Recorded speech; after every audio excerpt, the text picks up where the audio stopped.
বিখ্যাত ফরাসি লেখক জুল ভার্নের around the world in 80 days বা 80 দিনে বিশ্বভ্রমণ উপন্যাসের প্রধান দুই চরিত্র ফিলিয়াস ফগ এবং জিন পাসপার্টাউট যেভাবে তাদের বিশ্বভ্রমণ সম্পন্ন করেছিলেন। তাদের যাত্রা শুরু হয় লন্ডন থেকে। প্রথমে তারা ট্রেনে করে ইউরোপ অতিক্রম করে পূর্ব ইতালিতে পৌঁছান। তারপর সেখান থেকে তারা একটি জাহাজে করে ভূমধ্যসাগর পাড়ি দিয়ে মিশরের সুয়েজে পৌঁছান।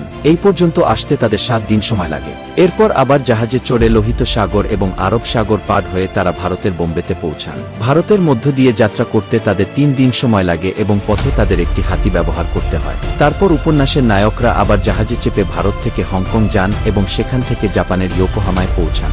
ইয়োকোহামা থেকে তারা প্রশান্ত মহাসাগর পাড়ি দিয়ে দীর্ঘ 22 দিনের সমুদ্রযাত্রার পর আমেরিকার সান ফ্রান্সিসকোতে পৌঁছান এবং সেখান থেকে ট্রেনে চড়ে তারা অনেক বাধাবিপত্তি অতিক্রম করে পুরো আমেরিকা পাড়ি দিয়ে নিউ ইয়র্কে পৌঁছান। নিউ ইয়র্ক থেকে তারা আরেকটি জাহাজে চড়েন এবং উত্তর আটলান্টিক মহাসাগর পাড়ি দিয়ে আয়ারল্যান্ডের দক্ষিণে পৌঁছান। সেখান থেকে লন্ডনে ফিরে এসে তাদের বিশ্বভ্রমণ সম্পন্ন করেন।